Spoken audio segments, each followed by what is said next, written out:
Hello everyone, welcome back to the channel. So बच्चे लोग, आपकी काजल मैम स्वागत करती है आप सभी का आपके अपने इस चैनल के ऊपर। सो बच्चों, आज बिजनेस स्टडीज की क्लास में हम लोग चैप्टर नंबर 5 ऑर्गेनाइजिंग उसी को कंटिन्यू करने वाले हैं, जिसकी हमने एक क्लास ऑलरेडी कंप्लीट कर ली है, जिसमें हमने पढ़ा कि ऑर्गेनाइजिंग क्या होता है और इसकी प्रोसेस क्या है, और बहुत अच्छे से हम इन दोनों ही चीजों को समझ चुके हैं। तो चलिए आज की क्लास को स्टार्ट करते हैं और इस चैप्टर को थोड़ा सा और आगे बढ़ाते हैं।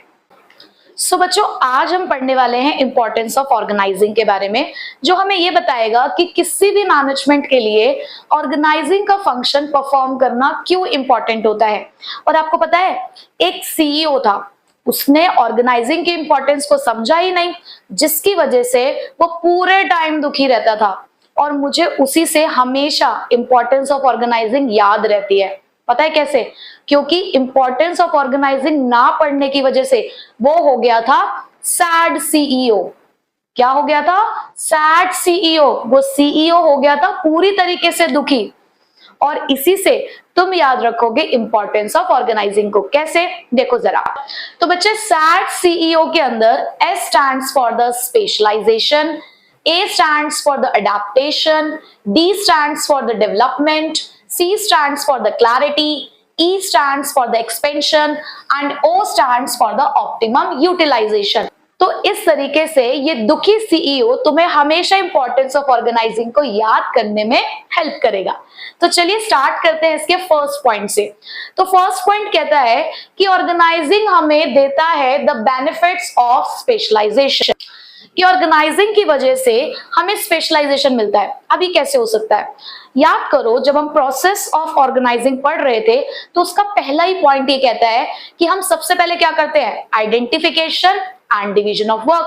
हम सबसे पहले फाइंड आउट करते हैं कि हमें कौन कौन सी एक्टिविटीज परफॉर्म करनी है, और उसी के बेसिस पर हम लोगों के बीच में काम को डिवाइड कर देते हैं एज पर देयर स्किल्स।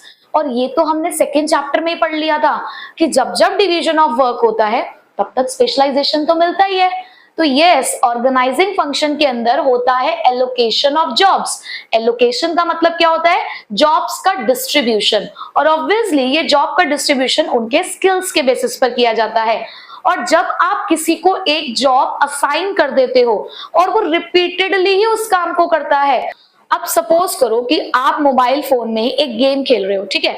एक वो होता है ना जिसमें लोग बहुत समय अपना लगाते हैं, कैंडी क्रश, है ना? अब कैंडी क्रश क्या होता है कि उसकी ना एकदम से मेरे को लगता है कि लोग एडिक्शन हो जाता है उसका। अब एक बार मैंने किसी को कैंडी क्रश खेलते हुए देखा और मैंने उससे पूछा कि आपको कितना टाइम हो गया ये गेम को खेलते हुए, क्योंकि वो लेवल पे लेवल क्रॉस करे जा रहे थे। मैंने कहा आपको कितना टाइम हो गया इस गेम को खेलते हुए? उन्होंने कहा मुझे तो 4 महीने हो गए इस गेम को खेलते खेलते, तो मुझे सारी ट्रिक पता है कि कैसे कैसे यहाँ पर क्या क्या करना है। मैंने कहा कैन आई ट्राई? मैं भी ट्राई करूँ क्या? मैंने कहा बहुत आसान सा लग रहा है, चलो मैं भी ट्राई करती हूँ। जब मैंने उसको ट्राई किया तो बस थोड़ी देर बाद ही मेरा तो गेम ही ओवर हो गया। क्यों? मैं तो पहली बार खेल रही थी उसको, तो मेरी वहां पे प्रैक्टिस ही नहीं थी। क्यों? क्योंकि मैं रोज वो काम करती ही नहीं हूँ। बट हाँ, वो पर्सन डेली उस कैंडी क्रश गेम को खेलता है, तो उससे क्या हो गई? उसकी स्पेशलाइजेशन आ गई भाई उसमें भी। क्यों? क्योंकि वहां हो रही है रिपीटेटिव परफॉर्मेंस।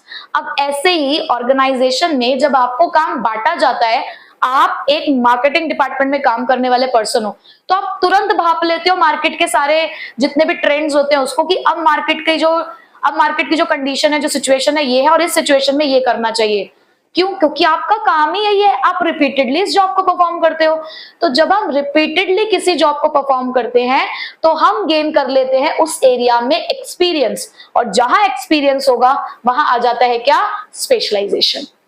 समझ आ गई ना बात कि किस तरीके से बेनिफिट्स ऑफ स्पेशलाइजेशन मिलता है? कि एलोकेशन ऑफ जॉब होता है, उसकी वजह से होती है रिपीटेटिव परफॉर्मेंस, जिसकी वजह से आपको मिलता है एक्सपीरियंस और आप हो जाते हो स्पेशलिस्ट। ठीक है? सेकंड पॉइंट है adaptation to change. Adaptation to change का मतलब है कि जब भी कोई बदलाव आए, उस बदलाव के साथ हम खुद को ढाल लें। भाई जैसे ही हमारा बिजनेस एनवायरनमेंट बदल रहा है, कहते हैं ना जैसे आपका घर का माहौल हो उस माहौल में ढल जाना चाहिए, तो ऐसे ही ऑर्गेनाइजेशन में भी कहा जाता है कि जैसे ही बिजनेस एनवायरनमेंट चेंज हो और उस बिजनेस एनवायरनमेंट की वजह से आपके ऑर्गेनाइजेशन के अंदर अगर कोई भी चेंज आता है तो आपको उस चेंज को एक्सेप्ट करना है। बट हम जो ह्यूमन बीइंग्स है ना, जब हमें हमारे कंफर्ट जोन से बाहर निकाला जाता है तो हम हमेशा उस चीज को अपोज करते हैं। हम कहते हैं कि नहीं, हम एक्सेप्ट नहीं करेंगे इस बदलाव को। बट ऑर्गेनाइजिंग फंक्शन आपको हेल्प करता है कि किस तरीके से आप उस चीज को एक्सेप्ट कर सकते हो। सो ऑर्गेनाइजिंग क्या करता है, सुटेबली मॉडिफाई करता है ऑर्गेनाइजेशन स्ट्रक्चर। सपोज करो कि आप एक न्यूक्लियर फैमिली थे, ठीक है। अब आपके कोई थोड़े से लड़ाई झगड़ा चल रहा था अपने चाचा ताऊ के साथ, तो आप लोग अलग अलग रहने लगे। लेकिन एक दिन आप लोगों ने बैठकर बातचीत करी, अपने सारे जो भी गिला शिकवे थे वो आपने मिटा दिए, और अब आप लोगों ने डिसाइड किया कि अब हम अलग अलग नहीं रहेंगे, अब हम सब लोग साथ रहेंगे। तो यहाँ पर एक चेंज आया आपके घर में कि जहां आप पहले मेंटेन कर रहे थे उसी चीज को एक न्यूक्लियर फैमिली के साथ, अब आपको वही एडजस्ट करना होगा जॉइंट फैमिली के साथ। तो कहीं ना कहीं आपको अपने रहन सहन के तरीकों में बदलाव लाना पड़ेगा, है ना। आपको अपने घर के अंदर भी बहुत सारे चेंजेस लाने होंगे।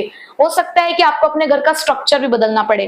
तो बिल्कुल ऐसा ही तो होता है ऑर्गेनाइजेशन के अंदर भी, कि जब आपके ऑर्गेनाइजेशन के अंदर एक स्ट्रक्चर चेंज होता है, स्ट्रक्चर का मतलब होता है फ्रेमवर्क। अभी हम जो इसके बाद का टॉपिक पढ़ेंगे वो यही पढ़ेंगे, ऑर्गेनाइजेशन स्ट्रक्चर, कि कई बार हमारे ऑर्गेनाइजेशन के अंदर भी हमारे जो इंटर रिलेशनशिप्स होते हैं ना, जो आपसी हमारे रिलेशनशिप होते हैं, वो भी बदलते रहते हैं, उनको भी हमें रिवाइज करना होता है। तो ऑर्गेनाइजिंग फंक्शन आपकी हेल्प करता है कि हम आसानी से बदलाव कर सके ऑर्गेनाइजेशन के स्ट्रक्चर में, हम रिवाइज कर सके उन इंटर रिलेशनशिप्स को, जिससे हमारा जो रास्ता है वो साफ हो जाए और उन चेंजेस को एक्सेप्ट करना आसान हो जाए। तो ऑर्गेनाइजिंग मदद करता है सभी लोगों की ऑर्गेनाइजेशन के अंदर कि जितने भी चेंजेस आ रहे हैं ऑर्गेनाइजेशन के अंदर उसको अडैप्ट किया जाए, हम उसके साथ ढल जाएं, ठीक है। The third one is development of personal. बच्चे क्या होता है ना, ऑर्गेनाइजिंग के अंदर हम काम को डेलीगेट करते हैं। डेलीगेट का मतलब होता है किसी को अपना काम सौंपना। अब सपोज करो कि आपकी ज्वाइंट फैमिली हुई, ठीक है। अब ज्वाइंट फैमिली में दादाजी भी हैं। अब दादाजी ना सारा काम खुद नहीं कर पा रहे थे, तो उन्होंने क्या किया, अपने एक बेटे को कुछ जो रोजमर्रा का काम था वो सौंप दिया। सपोज करो वो कोई एक दुकान चला रहे थे दादाजी, तो अब पहले तो दादाजी उस पूरी दुकान को अकेले ही संभाल रहे थे। अब दादाजी ने कहा कि देखो बेटा, मैं एक काम करता हूं, मैं तो बैठ जाता हूं गल्ले पर, ठीक है। जो कस्टमर आएंगे आपका काम है कि आप उन्हें अटेंड करेंगे। तो दादाजी ने क्या करा, अपनी एक जिम्मेदारी आपको सौंप दी और उस जिम्मेदारी के साथ आपको अथॉरिटी भी मिली। तो जब आपके कंधों पे एक जिम्मेदारी आई प्लस उसी के साथ आपके पास कुछ पावर आई, तो उससे क्या होगा कि एक तो दादाजी का जो बर्डन था, जो वर्कलोड था, वो रिड्यूस होगा, ठीक है। और आपको समझ में आएगा कि यार ये जो दुकान चलाने में जो चैलेंजेस है ना, इस दुकान को चलाने में, उन चैलेंजेस के साथ कैसे डील करना है। क्योंकि देखो दादाजी के बाद वो दुकान कौन संभालने वाले थे, उनके बेटे या फिर पोते। तो वो सिखा रहे हैं आपको कि कैसे कैसे काम किया जाता है, कैसे कैसे चैलेंजेस को फेस किया जाता है, जिससे आप अपना पूरा पोटेंशियल रियलाइज कर सको। सो बेसिकली ऑर्गेनाइजिंग फंक्शन हमारे पर्सनल यानी कि हमारे एम्प्लॉयज का डेवलपमेंट कर रहा है। क्यों? क्योंकि जब हम अपने एम्प्लॉय को एक अपॉर्चुनिटी देते हैं कि देखो ये काम ना आपको करना है, तो अब आपके हाथ में वो पावर और रिस्पॉन्सिबिलिटी है, तो आप अपने बेस्ट एफर्ट्स लगाओगे उस काम को अच्छे से करने में। तो जिससे क्या होगा, आप चीजों को करना सीखोगे, आप अपने सामने आने वाली प्रॉब्लम्स को सॉल्व करना सीखोगे, जिससे आपका potential day by day increase होगा, कॉन्फिडेंस लेवल इंक्रीज होगा, जो अल्टीमेटली आपका करेगा ओवरऑल डेवलपमेंट। तो इस तरीके से ऑर्गेनाइजिंग फंक्शन हमारे एम्प्लॉयज के डेवलपमेंट में भी हेल्प करता है। अब नेक्स्ट है हमारे पास क्लैरिटी इन वर्किंग रिलेशनशिप्स। अब हमने जब ऑर्गेनाइजिंग की प्रोसेस पढ़ी तो उसमें हमने एक फोर्थ पॉइंट पढ़ा था, एस्टैब्लिशिंग रिपोर्टिंग रिलेशनशिप, जिसमें यह बताया गया कि ऑर्गेनाइजिंग फंक्शन के अंदर हम ये बताते हैं कि कौन किसका सुपीरियर है, कौन किसका सबऑर्डिनेट। मींस हम ये क्लैरिफाई करते हैं। हमारा नेक्स्ट पॉइंट है क्लैरिटी इन वर्किंग रिलेशनशिप्स। जब हमने ऑर्गेनाइजिंग की प्रोसेस पढ़ी तो उसमें हमने फोर्थ पॉइंट ये पढ़ा था, एस्टैब्लिशिंग रिपोर्टिंग रिलेशनशिप, जो ये क्लैरिफाई करता है कि कौन किसका सबऑर्डिनेट है, कौन किसका सुपीरियर। विच मीन्स कि वो ये बता रहा है कि हमें ऑर्डर किससे लेने हैं, हमें रिपोर्ट किसको करना है, या हम किसको अकाउंटेबल हैं। ये सारी बातें ऑर्गेनाइजिंग फंक्शन के अंदर बता दी जाती हैं, जिससे एक हायरार्किकल स्ट्रक्चर क्रिएट होता है। और ये जो सुपीरियर सबऑर्डिनेट का जो रिश्ता है, ये ऑर्गेनाइजिंग फंक्शन में ही आकर बन जाता है। तो हमारी जो फोर्थ इंपॉर्टेंस है वो उसी चीज को हाईलाइट करती है, that it clarifies the line of communication. ये बता रही है आपको कि आप किससे किस तरीके से बातचीत कर सकते हो, यानी कि बातचीत कौन करेगा आपस में, भाई सुपीरियर सबऑर्डिनेट आपस में बातचीत करेंगे। और ये भी बताएगा that who has to report to whom, कि आप किसको जाकर रिपोर्ट करोगे, यानी कि ये आपको ये बताएगा कि आपका सुपीरियर कौन है, which will remove the confusion, जिससे आपके माइंड में कोई भी अगर कंफ्यूजन है कि भाई हमें किससे जाके ऑर्डर्स लेने हैं, हम किसको जाके अपनी रिपोर्ट सबमिट करें, हम किसको जाके जवाब दें, किसको आंसरेबल है हम, तो ये सारी बातें जो है आपके माइंड में पूरी तरीके से क्लियर हो जाएंगी जब रिपोर्टिंग रिलेशनशिप्स क्लियर हो जाएंगे। So it will help in easy transfer of information and instruction। तो जब ये सारी चीजें क्लियर हो जाएंगी कि हमें किससे बातचीत करनी है, हमारे लाइन ऑफ कम्युनिकेशन क्या है, सुपीरियर कौन है, सबऑर्डिनेट कौन है, तो इससे इंफॉर्मेशन और इंस्ट्रक्शन दोनों बहुत आसानी से ही ट्रांसफर किए जा सकते हैं। तो इससे हो जाएगी clarity in working relationships. Next fifth point है हमारे पास expansion and growth. Organising function एक बहुत इंपॉर्टेंट रोल प्ले करता है एक्सपेंशन और ग्रोथ में, क्योंकि अभी जब हम ऑर्गेनाइजेशन स्ट्रक्चर पढ़ेंगे तो उसमें आप एक स्ट्रक्चर पढ़ोगे डिविजनल स्ट्रक्चर। उसमें क्या होता है कि सपोज आप ऑलरेडी 4 प्रोडक्ट्स में डील करते हो, ठीक है, अगर इन फ्यूचर आपको एक और प्रोडक्ट ऐड ऑन करना है तो उसके ऐड ऑन हो जाने की वजह से जो रिमेनिंग 4 प्रोडक्ट्स है उनकी वर्किंग पर किसी भी तरीके का कोई फर्क नहीं पड़ने वाला। आप उसको बहुत इजीली ऐड ऑन कर सकते हो बाय यूजिंग डिविजनल स्ट्रक्चर।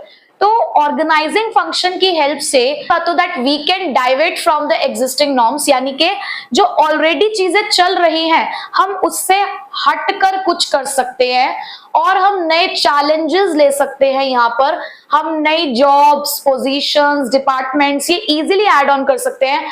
और अगर हमें अपने प्रोडक्ट लाइन को भी डाइवर्सिफाई करना हो, यानी कि मोर वेराइटीज ऐड करनी हो, तो वो भी बहुत आसानी से हम कर सकते हैं। और जब आप इतना सब कुछ करोगे, क्या आपके ऑर्गेनाइजेशन का एक्सपेंशन नहीं हो रहा है, क्या उसकी ग्रोथ नहीं हो रही है? बिल्कुल हो रही है। तो ऑर्गेनाइजिंग ही आपकी मदद करता है कि किस तरीके से आप डिपार्टमेंट्स, जॉब्स और प्रोडक्ट लाइन्स को ऐड ऑन करके उन न्यू चैलेंजेस को आप ले सकते हो। ठीक है, the last point is optimum utilization of resources. अब इस ऑप्टिमम यूटिलाइजेशन ऑफ रिसोर्सेज का मतलब क्या होता है? Minimum input and maximum output, which means कि हम वेस्टेज ऑफ रिसोर्सेज को अवॉइड करेंगे तभी हमें मैक्सिमम बेनिफिट मिलेगा।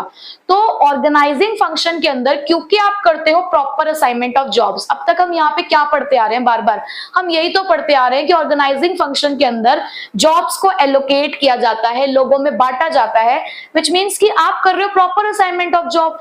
तो जब आपने लोगों में काम को सही तरीके से बांट दिया तो पहली बात तो ओवरलैपिंग नहीं होगी। ओवरलैपिंग का मतलब क्या होता है कि एक के काम की वजह से किसी दूसरे का काम नहीं रुकेगा।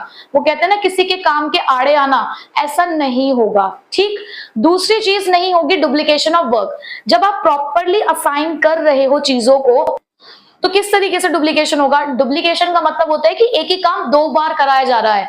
तो जब आपने बांटा ही अपने आप देख समझ के सारी चीजों को, आप प्रॉपरली हर चीज क्लियर करते हुए चल रहे हो, तो डुप्लीकेशन भी नहीं होने वाला है। तो जब ना काम रुक रहा है ना ही काम 2 बार किया जा रहा है, विच मीन्स कि आप इस्तेमाल कर रहे हो अपने मटेरियल, फिजिकल और ह्यूमन रिसोर्सेज को प्रॉपरली और एफिशिएंटली, तो वो आपको क्या देगा? Optimum utilization of resources. बच्चे मैं एक बात आपको और कहना चाहूंगी कि हमेशा रिसोर्सेज वर्ड देखकर आप ये मत सोचा करो कि सिर्फ फिजिकल रिसोर्सेज की बात हो रही है, कि मशीनों की, इक्विपमेंट्स की। नहीं, रिसोर्सेज 3 तरीके के होते हैं हमारे ऑर्गेनाइजेशन में। सबसे पहला तो चलो ठीक है, फिजिकल रिसोर्स होता है। दूसरा human resource. Human resource means जो ऑर्गेनाइजेशन में काम करने वाले लोग हैं। और होते हैं हमारे फाइनेंशियल रिसोर्स, यानी कि हमारा पैसा। तो जब आप अच्छे से ऑर्गेनाइजिंग फंक्शन को परफॉर्म करते हो तो तीनों में से किसी भी रिसोर्सेज की वेस्टेज नहीं होती।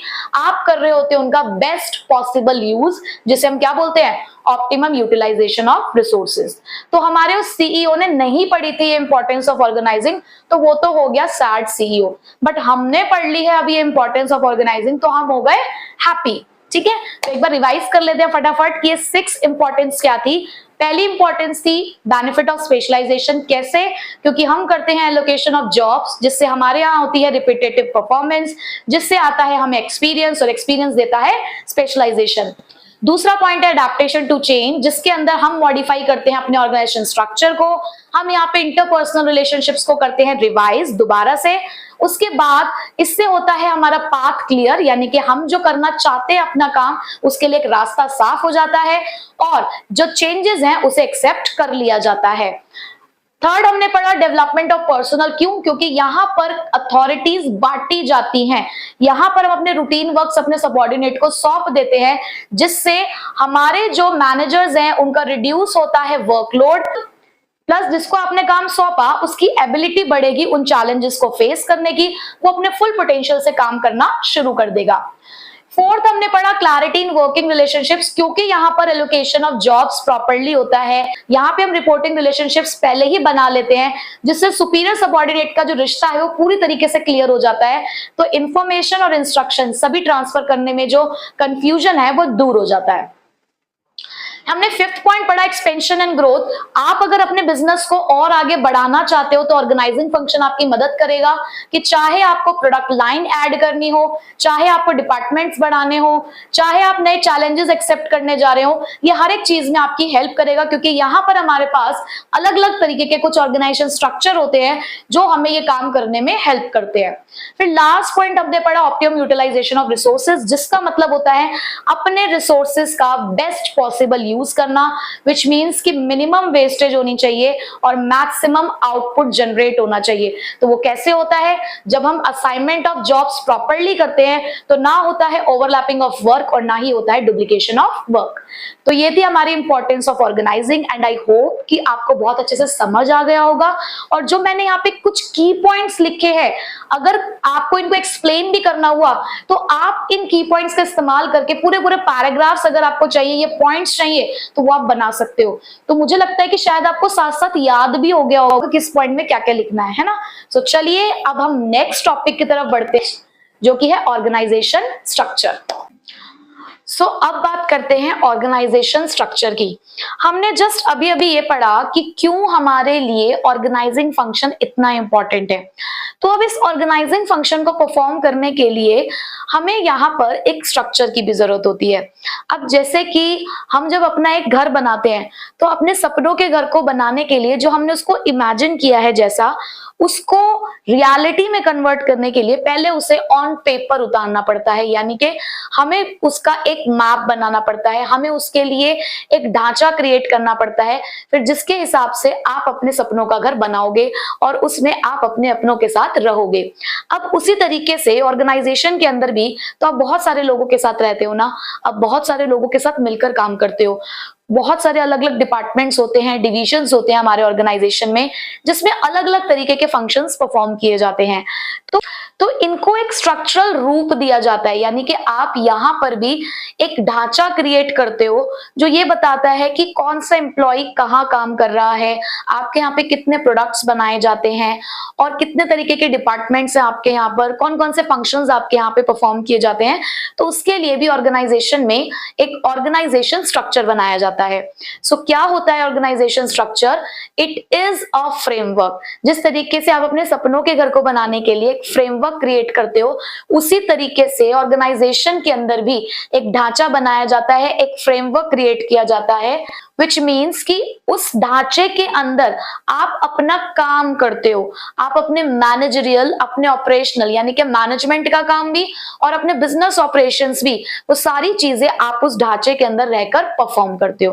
अब ये ऑर्गेनाइजेशन स्ट्रक्चर हमारे लिए क्यों इंपॉर्टेंट है, क्या नीड है हमें अपने ऑर्गेनाइजेशन के अंदर एक स्ट्रक्चर की? तो उसको डिफाइन करा है पीटर ड्रकर ने बहुत अच्छे तरीके से। उन्होंने कहा कि कोई भी एक ऑर्गेनाइजेशन स्ट्रक्चर एक इंडिस्पेंसिबल मीन है। इंडिस्पेंसिबल का मतलब होता है एक ऐसी चीज जो आपके लिए बहुत जरूरी है।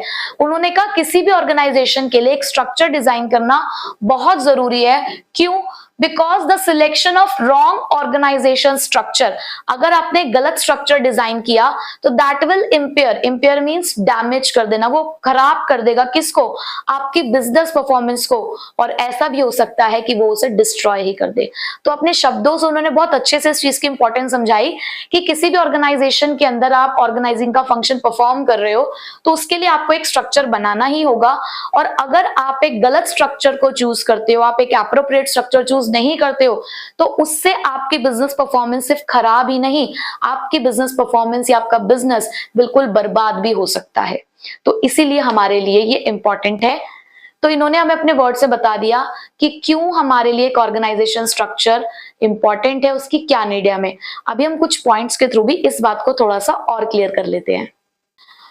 अब हम देखते हैं कि क्यों हमें ऑर्गेनाइजेशन स्ट्रक्चर की इतनी ज्यादा नीड और उसकी इतनी इंपॉर्टेंस है। तो ये कुछ पॉइंट्स हैं जो इस बात को क्लियर करते हैं कि आपको एक एप्रोप्रिएट ऑर्गेनाइजेशन स्ट्रक्चर का सिलेक्शन करना ही होगा। पहला पॉइंट है कि अगर आप एक अच्छा ऑर्गेनाइजेशन स्ट्रक्चर चूज करते हो, एक ऑर्गेनाइजेशन स्ट्रक्चर डिजाइन करते हो, तो वो आपको देगा अच्छा खासा प्रॉफिट। विच मीन्स कि अगर आप एक अच्छा ऑर्गेनाइजेशन स्ट्रक्चर चूज करेंगे तो ऑर्गेनाइजेशन का सारा काम स्मूथली होगा, जिसकी वजह से आपके ऑर्गेनाइजेशन की प्रोडक्टिविटी इंक्रीज होगी, और प्रोडक्टिविटी इंक्रीज होने की वजह से जो आपके प्रॉफिट्स हैं वो इंक्रीज होंगे। तो पहली इंपॉर्टेंस इसकी आई, it results in increase profitability, means कि ये हमारे ऑर्गेनाइजेशन के लिए प्रॉफिट इंक्रीज करेगा। Second point is better control over operations. जब हमने स्ट्रक्चर डिजाइन किया होगा जिससे कि इंटर रिलेशनशिप्स क्लियर हो गए होंगे, तो उसकी वजह से किस जगह पर, जगह से मींस किस डिपार्टमेंट, किस डिवीजन में क्या काम हो रहा है, कैसे काम हो रहा है, हम उसको बेटर तरीके से कंट्रोल कर पाएंगे। अपने बिजनेस ऑपरेशंस को हम अच्छे तरीके से कंट्रोल कर सकते हैं। एक अच्छे ऑर्गेनाइजेशन स्ट्रक्चर की नीड हमें तब भी अराइज होती है जब वो साइज में ग्रो करता है। Whenever our business grows in size, तो हमें एक स्ट्रक्चर की जरूरत पड़ेगी। Fourth point is it specify the relationship between the people, work and resources. और जब आप लोगों के बीच के रिश्तों को क्लियरली डिफाइन कर दोगे, आप उनके वर्क को क्लियरली डिफाइन कर दोगे, तो उससे एक रिलेशनशिप बनेगा लोगों में, उनको दिए गए काम में, और काम के लिए दिए गए रिसोर्सेस के बीच में। क्योंकि आपके स्किल्स किसी और चीज के हैं, आपको काम कोई और सौंपा गया, और उस काम को करने के लिए रिसोर्सेज अगर कोई और दिए गए, तो आप किसी भी तरीके से काम नहीं कर पाओगे। आप हो कॉमर्स स्टूडेंट, आपको कहा कि आपको बायोलॉजी पढ़नी है, और बायोलॉजी को पढ़ने के लिए बुक आपको हिस्ट्री की दी गई, तो क्या आप काम कर पाओगे? नहीं कर पाओगे ना। एक लिंक होना चाहिए हर चीज के बीच में। उसके बाद it allows the correlation and the coordination among the human, physical and financial resources। जो अच्छा ऑर्गेनाइजेशन स्ट्रक्चर होगा वो कॉरलेशन सेटअप करेगा। कॉरलेशन मींस एक रिलेशनशिप बनाएगा, जैसे कि यहाँ पर बात हुई कि हमारे ह्यूमन रिसोर्सेस क्या है और हमारे फिजिकल रिसोर्सेस क्या है, मतलब उनको जो हम काम दे रहे हैं उसके लिए उनको फिजिकल रिसोर्सेस भी असाइन करने होंगे, और हमें जरूरत पड़ती है फाइनेंशियल रिसोर्सेस की भी, यानी कि पैसे की भी हमें जरूरत पड़ेगी। तो ये एक रिलेशनशिप भी बनाएगा इन तीनों चीजों के बीच में। साथ साथ ये चीजें साथ में चलें, एक कोऑर्डिनेशन हो, एक तालमेल के साथ काम हो, ये उस चीज को भी इंश्योर करता है। The next importance is it facilitates the smooth flow of communication. More over जब इंटर रिलेशनशिप्स क्लियरली डिफाइन है, हमें पता है कि कौन किसका सुपीरियर कौन किसका सबऑर्डिनेट है, तो यहाँ पर आप कह सकते हो कि वही एक चेन ऑफ कम्युनिकेशन हमारी अराइज होती है, जिससे हमें ये पता चलता है कि हम किससे कम्युनिकेट कर सकते हैं डायरेक्टली और किससे नहीं कर सकते। तो ऑर्गेनाइजेशन में जो कम्युनिकेशन का फ्लो है वो भी विदाउट एनी इंटरप्शन हो जाता है। Last point is it create an integrated unit by regulation.